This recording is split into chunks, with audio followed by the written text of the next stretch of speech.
Welcome to the Think Fitness Life podcast, mindset, exercise, and nutrition. We are three personal trainers, health coaches, and fitness nerds, let's be honest, dedicated to providing information in these realms to promote critical thinking and assist people in their life practice. My name's Matt Gluckman, and as always with me are my co-hosts, Eric What's up, man? and Mike. What's going on, There brothers? they are. We like to explore topics related to mindset, exercise, nutrition. We look at the psychology, the science, behavior, and how it can shape your fitness lifestyle. So take a listen as we peel back the onion, fall down the rabbit hole. We hope we can help guide people along their journey as they continue to strengthen their body, mind, and spirit. And this week, we are bringing pretty boring topic. I've never heard anybody talk about it ever. Ketosis and ketogenic diets. Keto. Yeah, it's been a buzzword all over the fitness industry and all over the internet the past year or so.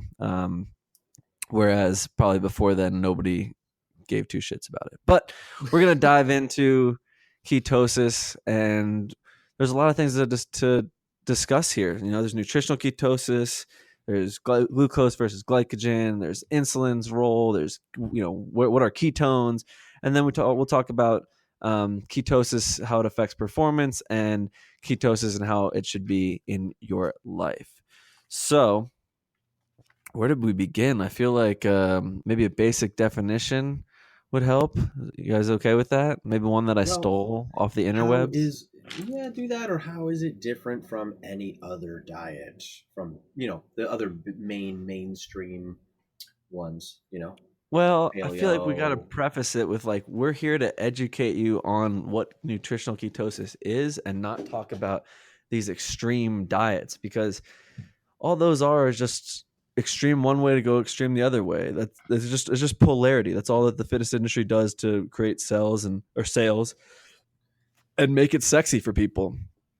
So I don't subscribe to the culture of like, I'm gonna go keto for the rest of my life. Like, no, actually, you really don't decide that. Your body will decide that, and you can incorporate keto in as one of the processes of your body to produce energy as just kind of a tool in the toolbox.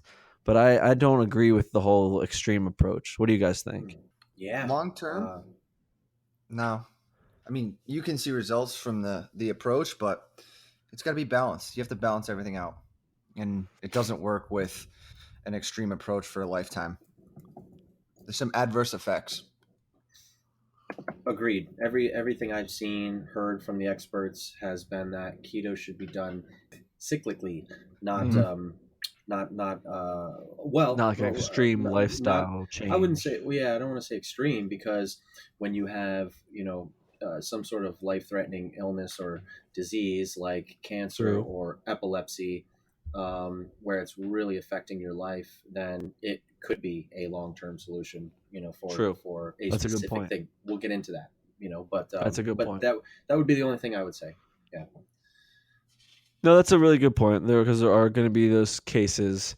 You know, I have ulcerative colitis, and I'm sure people with ulcerative colitis or Crohn's disease or other autoimmune issues probably strive very well when they. And Matt, I want to say this: ketosis. The most intelligent thing I've heard you say so far in all these podcasts up until now is that your body will decide. I love that. Like you said that, about keto, and it's true about any diet, and you're right, because we talk about feedback and we talk about listening to your signals, and I don't think that changes or is any different in this conversation as well. So you just have to be aware. That's a great tagline. So kudos, brother. Well, thank you. Yeah. Thank you. It only took 35 episodes for me to say something smart. So I want to see that in quotes on a meme, like, your body will decide. Matt Gluckman. It's true though. Like, you learn all these different things and you educate yourself on them, but it doesn't mean it's going to work for you. Or you read about different foods, like different power foods that should help with X, Y, and Z, and they may not do that thing for you, but you find something else that works for you. And it doesn't mean that anyone was wrong. It's just they were trying to help you. They were trying to provide a solution, and that solution didn't work the same exact way for you, but you got some feedback and you found out what didn't work for you, but maybe you'll make an adjustment and find what does work for you. Yeah. So Biodiversity. I think, yeah, absolutely. Absolutely. Well, let me, I did look up a few definitions. These are paraphrased actually from Peter Attia's website. He had two great blog posts about ketosis advantages and how it's misunderstood, and kind of coupling together some of the basic definitions he was using was just ketosis under normal conditions, and then I added in for the American diet.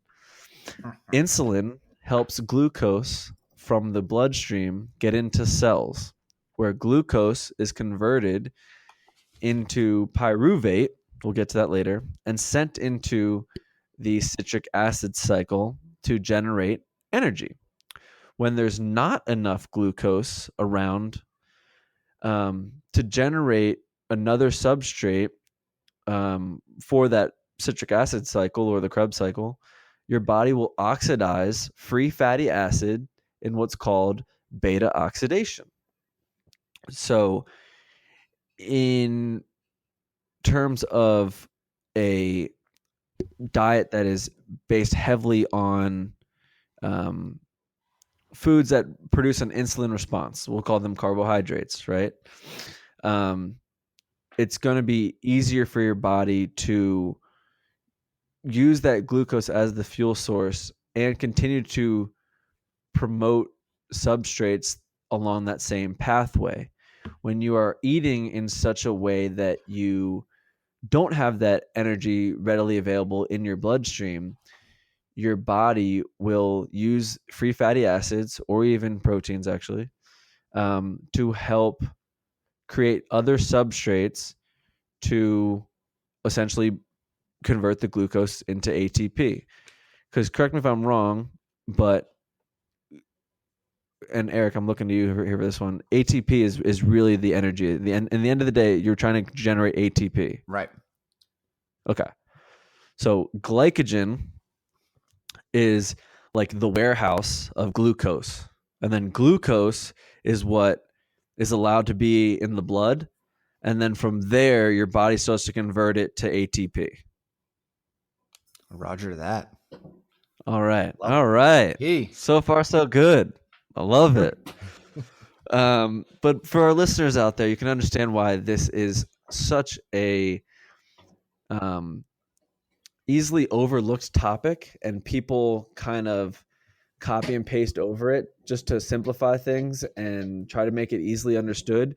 But I think it's super important to really dive in, because I don't know, a quote that comes to mind is by Salman Rushdie. He says, to understand a concept, you have to swallow the world. And to really understand ketosis and why it benefits people so much in certain ways, you really do have to understand different systems of the body. Because in the end of the day, ketosis isn't going to be the be all end all that helps you lose fat. Because in the end of the day, to lose fat, you just have to stop putting, the cell has to get smaller and stop putting fat into the cell. But where I'm going with this is, Yes, where are you going, Matt? I am. Don't worry, I'm circling back around. I think people don't know enough about insulin, and I think that's super important when understanding diet and low carb and operating more on fats. And I think that's one part that I want to highlight today. Are there, maybe you guys have some ideas about what's really underlooked at when it comes to the word ketosis? Well, you said underlooked. What do you mean exactly? Or overlooked, like Overlooked. overlooked. Okay. And if I think insulin's a good one to start if you guys want to break down insulin. So like the process of insulin, I don't think people get a lot. Yeah. So people understand that you're eating fat for ketosis, but people understand the metabolic process to get into ketosis and why it's beneficial. And that insulin plays the huge role, because what you're trying to do on ketosis is drop the insulin levels and drop that sensitivity down and deregulate it. For the most part, we're insulin sensitive, or we have too much of it already in our system. It depends on the person. So let's say you're type 2 diabetic. So you're kind of insulin resistance. That's like your insulin not going to function right. But if you're just a regular average Joe person, you're going to have insulin that goes up and down. Everyone's a little bit different. You could be more sensitive than I am. And that means you uptake more glucose into your cells, therefore utilizing it. Everyone's different. But I think the whole point of a lot of times people don't realize in the ketosis, you're actually, without that spike of insulin, your body's not uptaking as much of the carbohydrates and glucose into the cell. So now it has to run to get that ATP you were talking earlier. It has to run on a different chain or different road to get ATP. Is that when the ketone bodies come in, or is that? Yeah. Because it's just the body. It's the body being like, I don't have this energy substrate here. How can I use another substrate, i.e. fat or protein, to make what I need to run the engine? So that's how I understand it, is that ketosis is just another pathway of the body that you should have already turned on. Yeah. And like the way that I was hearing about it in a trail runner, I can't remember his name off the top of my head, but he was talking about how he guarantees he's running in and out of ketosis, like on his long steady state portions of the race, he's probably in ketosis. And then when he has like short burst sprints or he's like climbing up a hill, he's like, I almost guarantee I'm not in ketosis anymore because my body's Absolutely. looking for a faster fuel source and a faster fuel process. And they say that mild ketosis is a natural phenomenon that occurs in humans during like fasting and lactation.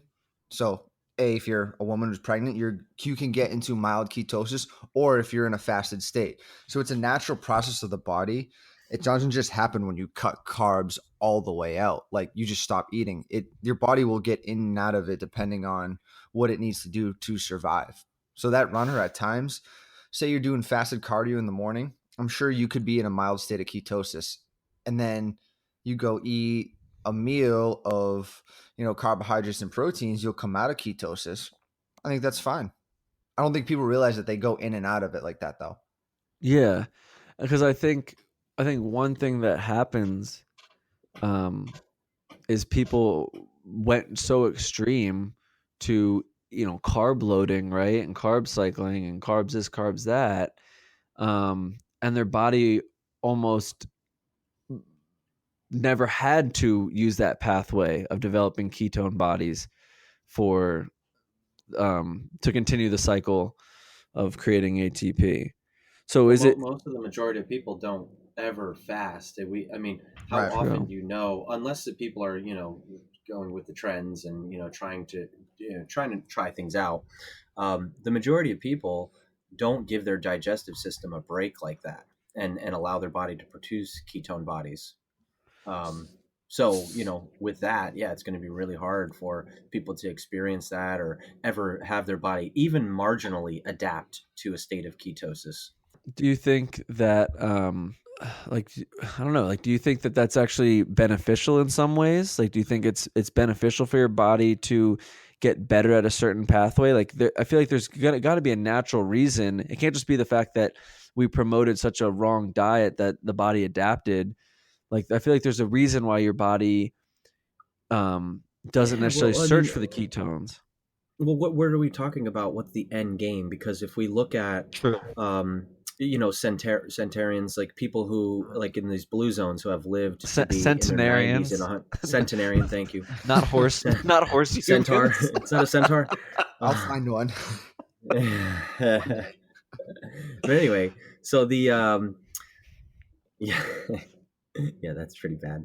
It's all right. It was No, but funny. these people that have lived these long lives, I mean, I bet we can go back to the data and watch what they've tracked over the last, whatever 100 years, and I would be willing to bet that most of them were not fasted. Most of them ate meals steadily throughout their entire life without a huge break. I mean, maybe some have, but fasting over the last like I would feel like several, I don't even know, hundreds of years maybe, it's not something that's been outside of like religious things like Mm. Ramadan Yeah. and other religious experiences. Most people are, historically, at least in the modern world, eating 3 square meals a day. Right.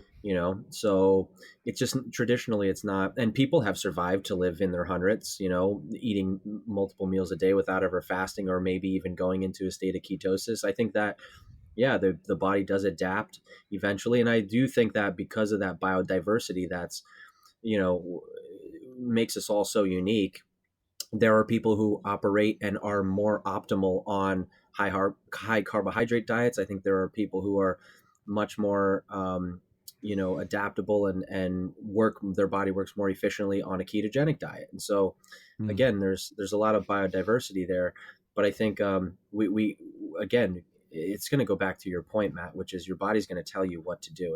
It's going to give you all the signs you need.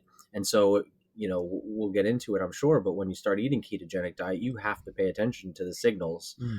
And those signals, there are lots of different signals, you know. Yeah. No, it's I think one thing that I think of is like um my analogy that I think of all the time for some reason is like fire and kindling versus like a wet log. Whereas the log might be more, it might provide more fuel, it might be a cleaner fuel source, whatever. It's just harder for your body to convert it to energy. If you keep getting fresh kindling in, or if you keep drinking soda, you keep eating chips, you keep eating these quicker fuel sources, your body just falls into the trap of, well, let's just burn this, let's just burn this, let's just burn this. And it never had to go that longer pathway or that harder pathway of burning the fats for energy. So I think you're right about the breaks, right? Like we brought up in a culture of eating, breakfast, lunch, and dinner 7 days a week, and you never skip a meal, and no one really gets those fasted states where the body kind of has to make do with what it's got, what it has, and then add on top of it, like what's the normal breakfast that you had as a kid? Waffles and syrup, Cereal, right? Like cereal and milk, yeah, all just packed with pancakes. sugar and those quick fuel sources. Um, and But I that, was also very physically active then. And if we think about the majority of middle America is highly sedentary, and so when you're cramming carbohydrates down your throat, and you're and not carbohydrates we burning that, know yeah. we know carbohydrates as a high power output fuel source. They can fuel explosive type of movements, fast movements, the glycogen system. And then we look at what fats do, and fats are our slow burning, fuel, like long sustained time periods. We can kind of start to see that this is where the problem begins with the type 2 diabetics, where the body becomes, so insulin resistant, like Eric was talking about that process. Well, we're eating all these excess carbohydrates, our blood sugar is going up, our body's not matching the insulin output, so that essentially starts to die off that ability. We become insulin resistant, and so now we're stuck with all these excess carbs that are getting converted into actual body fat and adipose tissue, because we're not matching the intake of our carbohydrates with With the the output of our activity. physical activity. Right. Yeah, yeah. That's great. That's a great way to sum it up of basically how we ended up where we are as a society. Um, yeah, thank you for that, Mike. That was good. Yeah. And So and we're not all lost. no, not at all, There's not at all. I think that podcasts like this, there's some great stuff out there. The information's getting out there, right? People are becoming less and less ignorant of it. So But what I mean, kills we're me trying to is, do our job, but yeah. yeah, we're trying to do our job just by educating people. But what kills me is the polarity that comes into play, right? It's like as soon as someone comes up that they're all in ketosis, now everything else is terrible, and it kills me. Um, Yeah. it doesn't have to be like that. There's benefits and downfalls to every aspect, and we just have to keep recognizing that. Because it's gonna like kind of like when I talk to people who, actually I don't want to I'll fall off into a different topic. Let's stick with ketones. I'm known to do that for our new listeners. But okay, so let's talk about ketones. Where do they come in, and why are they important? The energy source. So glucose is going to fall off. You're not going to have glucose, so you have to find a transport of nutrients through the body. You get ketone bodies, and a couple different kinds. Won't get into the crazy details with them, but they're all considered ketone bodies, and they will bring nutrients and carry around the bloodstream, all that stuff, and that can be taken by the mitochondria, broken down as an energy substrate. And then converted to ATP. Yes. So the body Yep. produces these ketones Correct. by converting. Triglycerides, fatty acids, all Fatty that acids stuff. used that create ketones. Yeah. Sorry, I'm just taking notes on this stuff too to make sure I And then include you have that then that will just circulate. Like if you have glucose circulating in your system without insulin, it's just now ketones circulating through Okay. the body Okay, to so give that's another energy. reason why insulin's important too. So when we eat like a carbohydrate or a high influx of sugar, right? Before it's glucose, just straight sugar, we get an insulin release. So now we have insulin flowing in our bloodstream. We have glucose flowing in our bloodstream, and because of that, you have the two working together versus ketone bodies being produced. Correct? Correct. Love it. All right. So Yeah. So what you're saying, yeah. What you're saying basically is that I should really just eat fats and proteins, and there's no real need to eat carbohydrates. False. So what you're saying Big is time. I should go ketosis my whole life and never balance it out with anything else. No You do that, and you'll probably have some serious side serious effects. issues once So once you reintroduce stuff back into your body. so why are ketones so important to burning or making pyruvate and burning ATP? Well, what's the benefit of having ketones as my energy source versus insulin helping me shovel glucose into the fire, so to speak? I mean, either way, you're getting ATP. It's just a different, longer process. So instead of having like this, like you're going through a drive-through and you drive up to the window, get it. You now have to get out of your car, walk into the store, walk around the line, and wait in line to get your food. So it's a matter of like how quick do you want it? Glucose, you're going to get it real quick. Where down the chain, ketones, it's going to take a little bit longer because the process is much more to break that down to get the acetyl CoA into the ATP. Okay. Yes. Okay. So That's a good point. either way, it's my two energy sources. So let's directly apply this to listeners who we've probably already lost because they're so damn confused, right? But a quick application would be okay. So if we know that it's two different energy sources, we know that ketones are produced from fats. What would that mean if someone wanted to lose weight? Would that mean I'll answer my own question, but most people fall into the trap of, oh, that means I just got to eat more fats because then my body will convert them to ketones and burn them as energy. It's like, no, no, no, no, no. You're missing the point.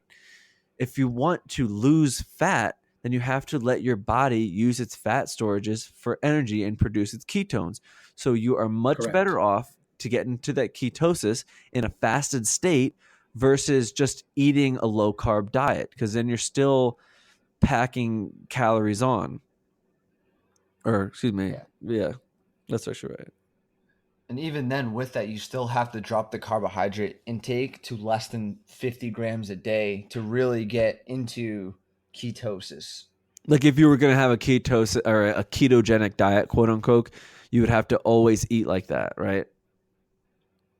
Well, I think for the ketogenic diet, it's more high fat and protein, but you're not necessarily getting into ketosis every time. And I Interesting. think people don't realize that is that even though they're eating a ketogenic diet, which I don't think there's anything wrong with it, but there's a difference between like, am I actually getting into deep ketosis and like staying there? So that's a big difference.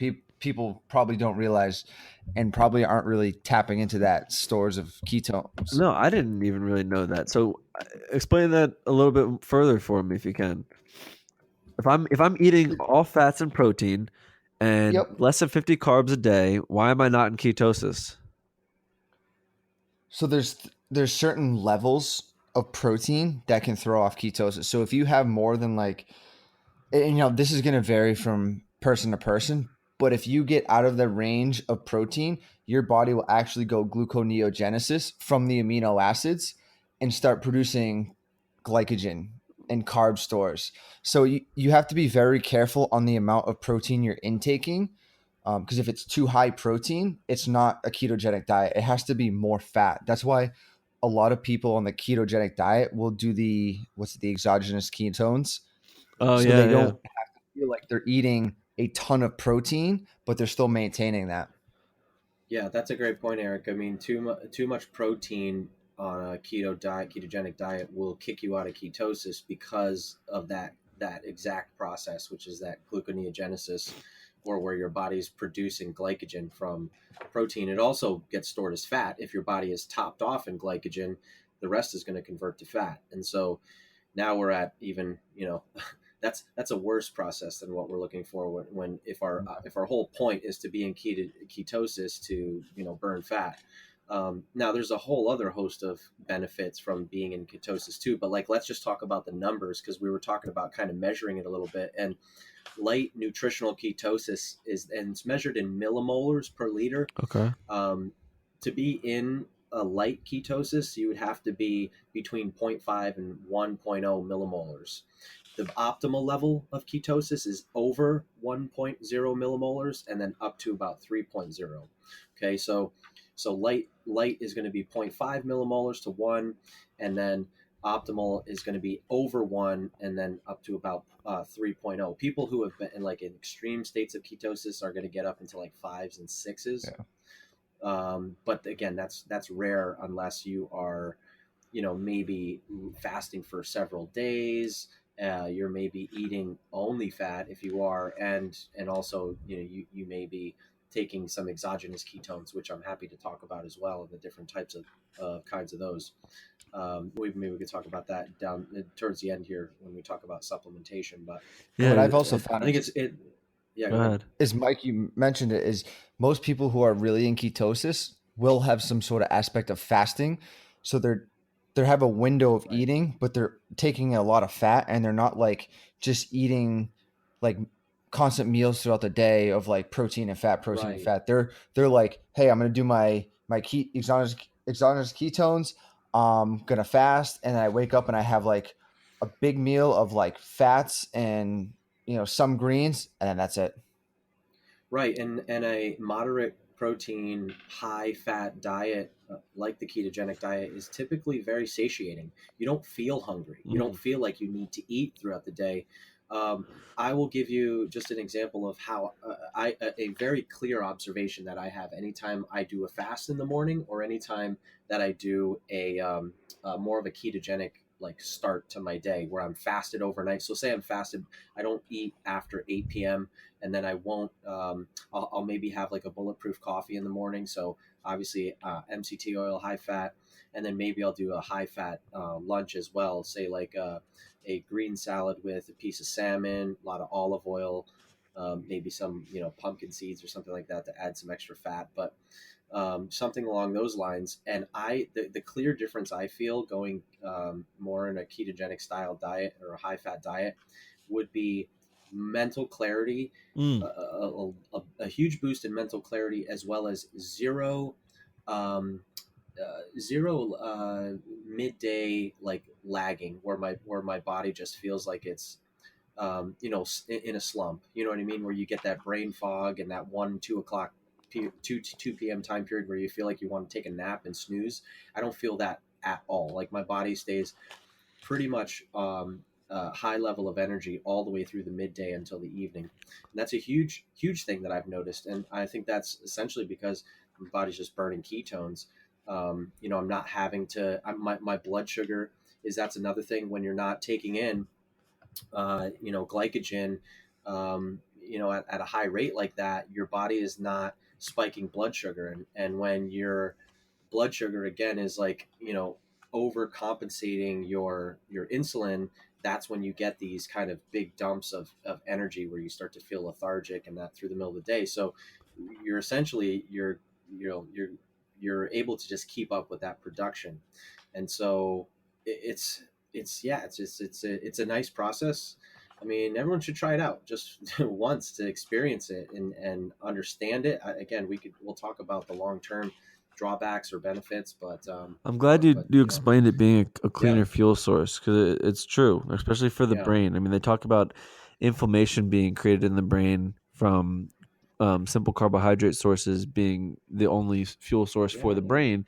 And especially Dr. Perlmutter has a lot of articles on this and a lot of research done about this. But I even notice it too, like because I typically just eat like, you know, I don't even like to tell people I eat carbs because it's more of like a resisted starch. I'm eating fiber essentially. I eat white rice as a fiber. I eat sweet potato again more as like a fiber, or tuberous things as fiber. But I eat a lot of protein and I eat a lot of fats. I eat lots and lots and lots of olive oil, like a crazy amount of olive oil. But like every Sunday, football Sunday, I'm having pizza. You know, I love pizza, whatever.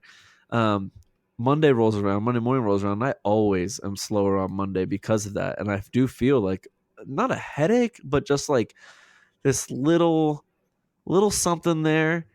Um, that isn't there if I'm back to my normal fiber filled, vegetable filled, fat filled, protein filled diet. Um, Yeah. so it definitely does play a role in mental clarity when you're benefiting off the ketones as far as um, your brain fuel. So I'm glad you brought that Another up. point too. Yeah, I want to bring this up too because a lot of times if we think about when we do use protein as fuel, like Eric explained the gluconeogenesis, and when we do use glycogen or carbohydrates as fuel, they aren't readily available. Like they are stored, and we essentially have to convert everything that is being stored into energy through the whole Krebs cycle process and all that. But when we have ketones aren't really being stored in a sense in our body, and so they're oxidized really rapidly as energy and used and broken down, into that acetyl coenzyme A Eric talked about for that ATP. And so we get that energy almost instantly and not having to pull off of our stored our stored energy sources. So just that in itself is probably, there's less of a process to have to go through. There's less energy wasted converting things that need to be converted into energy because ketones are so readily available. And I think Does that make that's sense? yeah. And I think that's All right. why exogenous ketones are so um, Right. interesting to look at right now. I mean, I was reading this thing on Dr. Peter Attia's website that he was talking about studies that were done by some doctors at Oxford, and he was like, "They're not the studies aren't published, so I can't really like." you know dive deep into how they view athletic performance, but he was talking about how they were ingesting ketones. Mike was mentioning about the Miller-Molar levels. They were ingesting ketones to a level of 4 to 6 Miller-moles. So Wow. and you were saying um to be in ketosis you have to be like zero point 0.7 to 1 millimole. Right. So Right. they were like spiking these just to see just to see what would happen with aerobic power and the aerobic system. And they used like Right. several groups of elite athletes, like Olympians, and they did multiple different physical tests and stuff like that. But it'll be interesting to see when some of these tests get more published, because it almost is the cleaner and more readily available fuel source, which is really interesting because I think it's like what came first, like the chicken or the egg. Like what came first, like the bad processes of the body to burn energy, or the bad um, diet that we were built up around. Because Yeah. if we look at the food pyramid, that's wrong. We don't need that much wheat and grains and oats and all that stuff. Like oats and corn are used to fatten up animals. So hello, you don't really need that in your system. And if you're eating animals that were fattened up with them, guess what? You're eating that stuff now too. So Yeah. Well, I and think because there's of its readily available source, true I've even heard Peter Attia call it a fourth macronutrient with, carbs, Yeah. fat, and protein. ketones. Ketones is the Yeah, fourth macronutrient. saying ketones are a fourth macronutrient, right? I'd Because they are an believe it. energy source, right?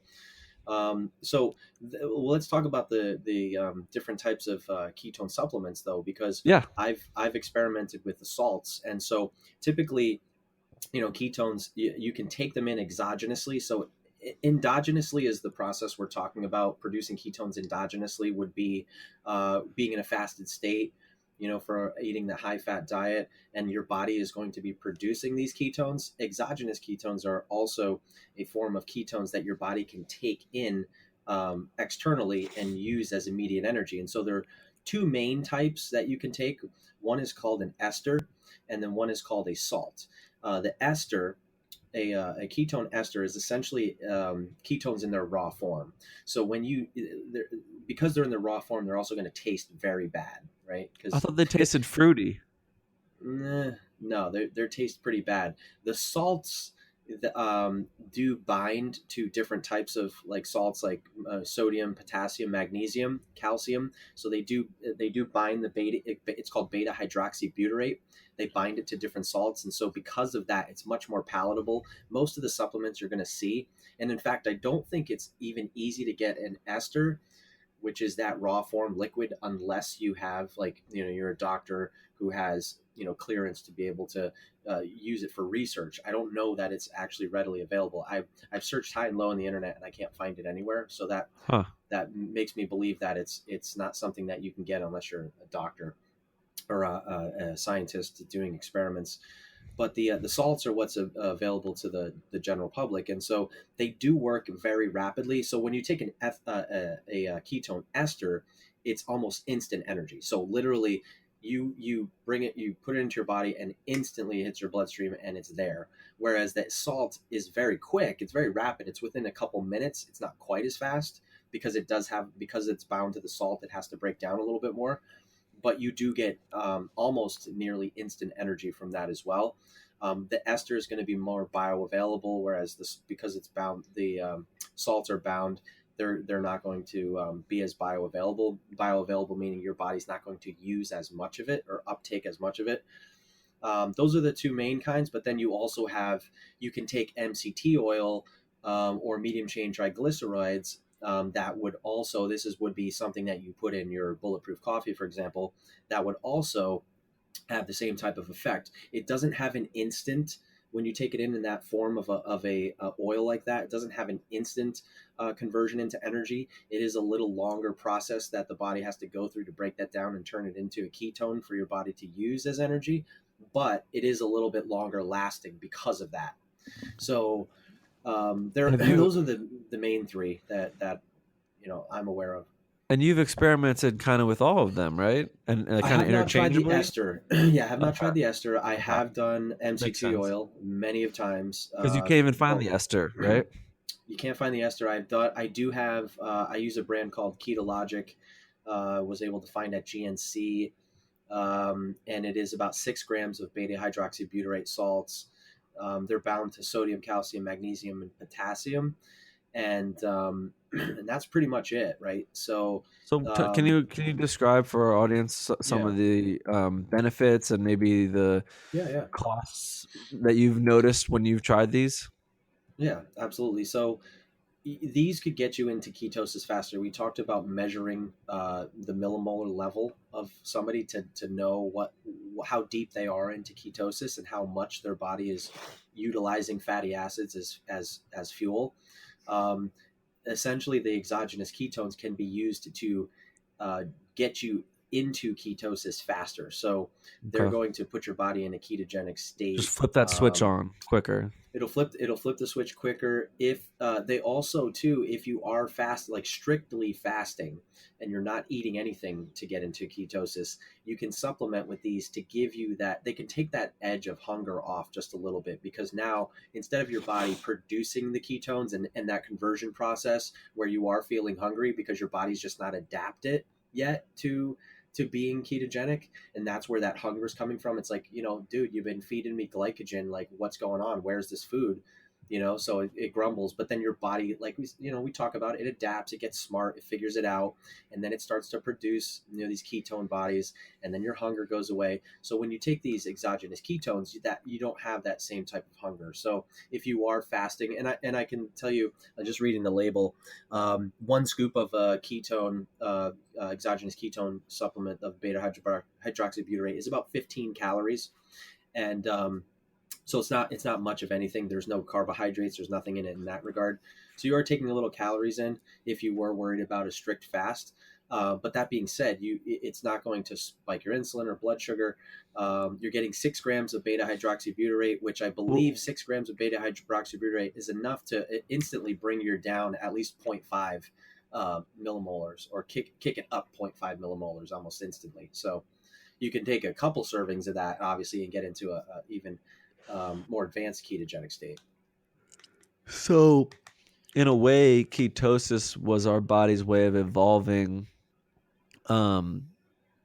into understanding that we may not always get food. So we have to store fats on the body, and because we can't have glucose flowing through our blood just ready to go at all times, so we'd store it in fat cells, and then or not even food, just like glucose, right, or like right, carbohydrates. like, so our body would say, okay, well, let's just put this in the warehouse as fat, because we might have to be fasting, and you would then burn the fats as ketones as a good fuel source. Like when they talk about that guy who did the longest medically supervised fast, it was like 380 some days. He's probably just operating off of ketones at that point because he's not ingesting anything else. So his body's just taking the stored fats and burning ketones as its primary fuel source. Well, think about. I think there's some. Go ahead, Eric. Sorry. I was gonna say, I think there's some cultures out there, like if you look up way in like Alaska, where the land wasn't able to grow any like carbohydrates. They're just eating like fish fat and whale fat, and they might have been in ketosis like a long time, but that's just them surviving. Right. I think it's the problem nowadays with all this readily available fruit, glucose, carbohydrate source. Nobody gets into that ketosis state. It loses that balance. Yeah. I'm sure there was cultures that ketosis was their thing, and they just didn't even. Ketosis wasn't even existing yet, but they were like figuring out how to survive on they that. had no name for it. I was love going to it. bring up. Oh, sorry, go ahead. I was going to bring up that we talked about the agricultural revolution era, right? Where was when people basically transitioned from hunting and gathering to a settled agricultural communities. That was around 10,000 BC when that agricultural era started. So we're only talking about 12,000 years ago, right? Since essentially we've been we've had the modern wonder of agriculture and didn't have to hunt and gather our food. With that, I mean, mankind has been around for how many hundreds of thousands of years. To say that we have evolved into being able to eat all day every day in just a small fraction Yeah. right of our human existence. I find it hard to believe that we've been able to adapt to the way things are now, and I think we see this when we look at all the science that can now validate the ketogenic diet as a ways to increase life expectancy and longevity. We know a lot of things in regards to we have this trade-off. When we want more longevity, we may have a lack of performance, and so we were just talking about if your body's lacking the production of glycogen and you're only using ketones for your fuel, it's going to be super efficient. You're probably going to be able to last whatever you're doing for a very long time, but you're not going to be very explosive because you're just not going to have the type of carbohydrates and glycogen in your system that you're going to be able to use for explosive sports. So you're going to suffer in performance. So again, it's the whole rob Peter to pay Paul. Well, we'll talk about here. that in a second, because I don't know if he really will sacrifice that much performance if the millimolar usage of ketones are high. That's what they were talking about in the study. But that's probably something we're probably ahead of the game there. You're right. It is going to pull away from performance for sure. especially muscular strength and Power output, yeah. exactly, Oh, yeah. exactly, Yeah. and like anaerobic power. So one thing I want to mention, because we're talking about the cultural differences, and I think that's super important because the cultural changes led to either the body going to completely one side or the other. Because I've had some clients who, they're culturally are from kind of like the Eastern Islands, and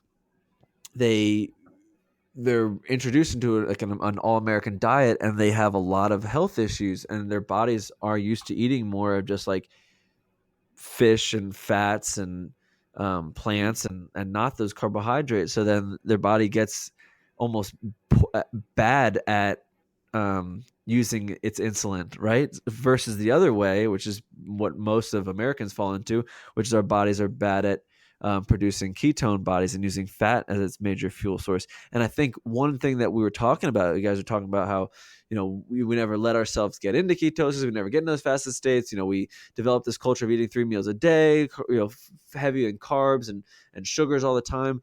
It comes back. It all comes back around. Everything always does.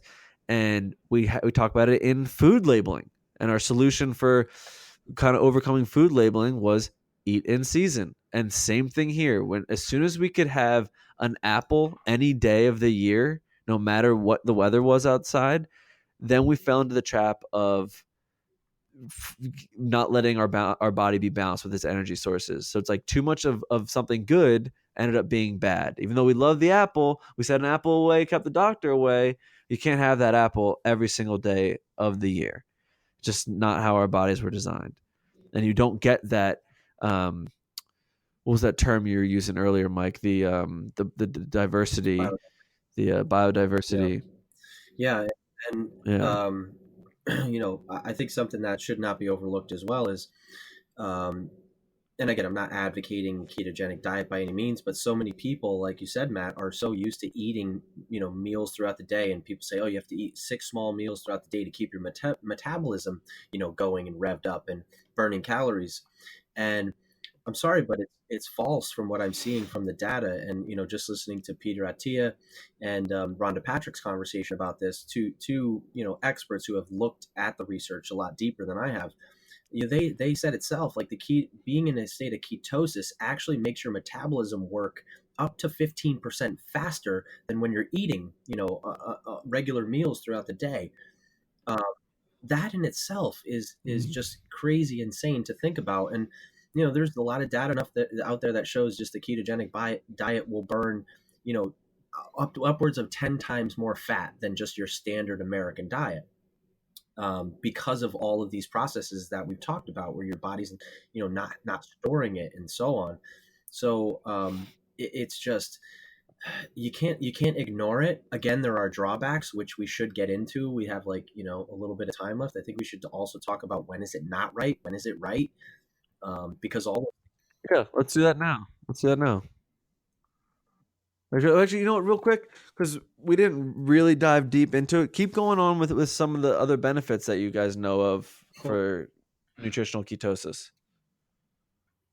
So cleaner fuel source, more efficient, or more readily available, Decrease inflammation. decrease inflammation, So it produces yeah, I mean, fewer reactive neurotransmitters oxygen in the species in the brain, body. better, and so obviously we talked about higher states of alertness, as well as better cognitive ability, better cognitive capacity, memory increase, anything neurological. It seems to have, there's a whole lot of data that shows people who have neurological diseases and issues are seeing great improvements in some of those things. People who are showing early Alzheimer's and dementia are going on a ketogenic diet and seeing, their symptoms almost stop dead in their tracks and not progress any further.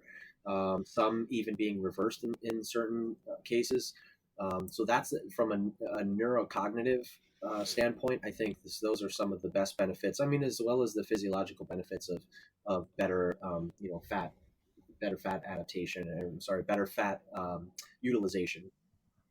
Oh, and just to Oxidation. add to Yeah. the Yeah. the, Yeah. the benefits too, So yeah, let's go two into other the things we didn't drawbacks. mention. I So kind of touched the on them at the setbacks beginning, of which only is being ketosis or a they're looking ketogenic at it diet. as a form of going alongside radiation and chemotherapy with cancer, because it is, yeah, because a lot of most cancers, not all cancers, but the majority of cancers feed off of sugar and glycogen, and so when you starve the body of Yeah, that, that's those huge. cancer cells cannot grow and expand throughout the body, and so again they start to either die off, or they again stop dead in their tracks.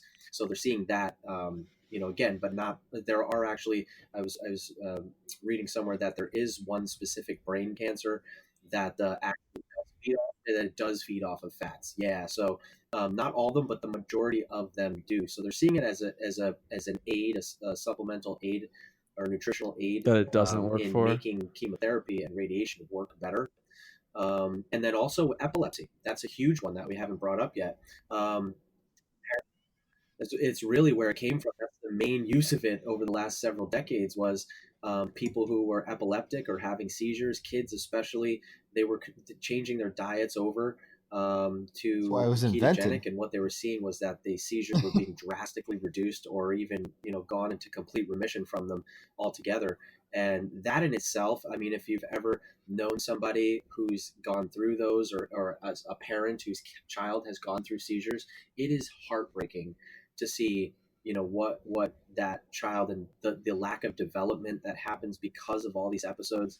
To see something like this have such a great effect on improving just people's happiness and quality of life, let alone just their physical symptoms, is pretty remarkable in itself. And I think that's one thing that is really, it's a lot in the mainstream of this for epilepsy. And I just think there's really some great applications for it. Again, these are some of the more extreme ones, right? Where you may want somebody on a ketogenic diet full time for some of those things.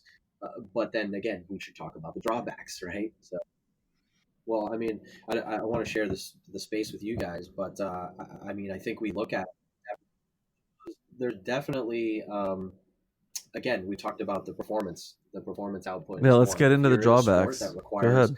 some sort of explosive energy, let's take like American football, for example, where it is done over a No, long period of go right time, ahead. say 3 hours, but it's, quick 5 to 10 second plays that are highly explosive, very glycogen dependent.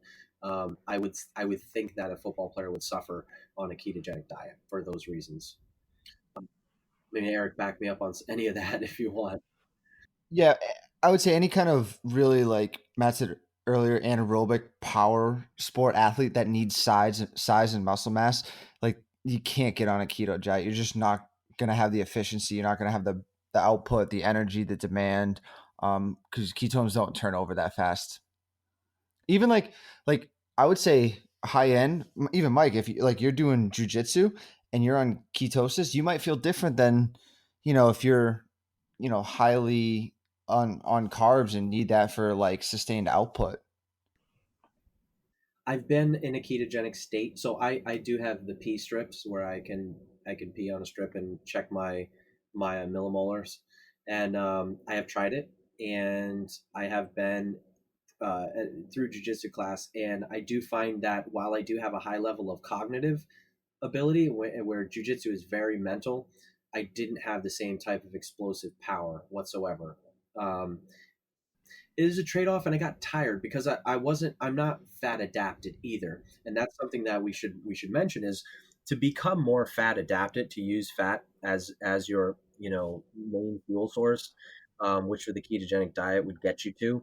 It takes weeks, if not months, to get So your it's like a body to trade off. adapt into that fully. Whereas you guys have maybe heard the term keto flu before, and keto, kind of that, where your body just completely crashes a couple days into being into a ketogenic state, because it's so confused with the lack of glycogen and carbohydrates that you're giving it, that it almost gets sick. And so you do feel like Yep. this foggy brain, very lethargic, tired, because your body's trying to switch over its main primary fuel source to being more fat adapted. And so that process can take anywhere from I've heard it take anywhere from 4 to 6 weeks for people if you're eating strict keto, to get to that point. Where now we're doing jujitsu and now I can perform at that same energetic level with that same level of explosiveness, maybe slightly less, but I'm able to perform longer. My body is adapted to it. But again, it can take anywhere from 4 to 6 weeks. because you got your body adapted. Yeah, no, Yeah. And it's on the it's seriously like anything else when you're first trying to learn something, especially if the body's not been used to doing it for a long time. It does take like a confined um, training effect, essentially, a confined short period of time where you're going to allow yourself to just be so focused on getting your body to produce its ketones and getting it to use its ketone bodies as its fuel substrates. And you do have to kind of make it extreme, right? If we're so used to having carbs as your main fuel source, then guess what? You're going to have to go to the extreme the other way just so you can now have that tool on your tool belt so that when you are in a performance type moment, your body won't trip over itself. Essentially, it'll know what to do. It'll know how to use fats for energy, even when it can't find readily available like glucose or glycogen. And another effect coming out of that, so say you've been in ketosis, a big problem a lot of people have is because you've dropped your insulin sensitivity so low, you have to gradually introduce glucose and carbohydrates back, because once you introduce them back, your sensitivity level is going to be sky high. So your body's going to basically, whatever you put in, your cells are just going to absorb that through insulin and take Yeah. up all the glucose it can. So when people coming off or listeners coming off, don't go carb crazy right off the bat, because your body's going to just engulf in glycogen and replenish. That's a huge issue that people have coming off of it, is they don't realize how sensitive their hormones can get. So I think we're getting into it, and it's perfect because it's kind of the last thing I want to talk about. Just like the best way to implement ketosis, and Mike was talking about also, at least like 4 weeks, right? I think the hardest thing for people to realize is this isn't this doesn't mean that you just go eat a lot more fat and a lot more protein. Um, I don't know if you guys have some good tidbits or good tips out there to start a ketogenic diet, but um, Well, I would say there's two things you have to really important that we shouldn't overlook, which is if you're going to go keto, you're going to basically restrict an entire food group in a way. Like you're removing that from your diet. Like you're any form of sugar is out of the question now. So no candy, ice cream, donuts, all that stuff. No, bread, rice. So it's like a trade-off. You have to be okay. Yeah, you have to be okay that you will never see those again for a while. That's really hard for people. So, but you got to be right. realistic. Like if you're going to go whole hog, do it the right way. Don't sneak the food in every now and then, because it's just going to kick you out of ketosis and it's never And going you to allow have to your have body that to fully mindset adapt. The other where you thing go too into is wanting to if try people this. already are Yeah. predisposed, like genetically, for high cholesterol, they should not have a keto diet. They shouldn't even be thinking about it, because if you're genetically predisposed to having high cholesterol, you're going to probably see detrimental effects from eating a high fat diet. Most people are going to their cholesterol is actually going to drop, and they're going to lose weight and they're going to lose body fat. Most people, most so those are the most people. But if you know Mm. that you are, maternally and paternally on your side, you have high cholesterol, and you've seen it through the generations, you may want to really. You would want to do this under doctor supervision, absolutely, because you know there have been plenty of doctors in the past who um, I think I want to say Ansel Keys was one of them who proved that um, high fat diets and eating a lot of fatty foods did not touch serum cholesterol levels. But you're right, there is still the risk of someone who has high cholesterol eating a bunch of fats, that they should probably be doing it under doctor supervision if they're going to try ketosis. But you're right, like the majority of people will actually see their cholesterol levels come down. But I just wanted to add that little tidbit. Let's go back to a little bit, and let's just finish off with some more kind of insight and words of wisdom on how to implement ketosis, or how to try ketosis, or how to get your body fat adaptive, for those who are interested in doing it and not just thinking they can dip their toes in and just try it for a day. Like if you want to do this, if you want to get your body fat adaptive, if you feel like you need to lose some weight, if you feel like you have some health issues, or if you feel like this is something you've never done, you just want to try it and see how your body responds, then yeah, you have to go into it. Like Mike said, the first thing you got to do is understand what food groups you will have to eliminate. And then you have to have viable options for yourself so you don't go starving, so you don't feel satiated. Now, should you try to couple this with a good exercise Yeah. routine, maybe a fasted state once or twice during the week in the sauna?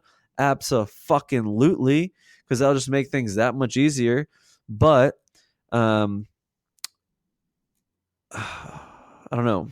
You anybody have any tips and tricks to maybe words of advice? Words of advice.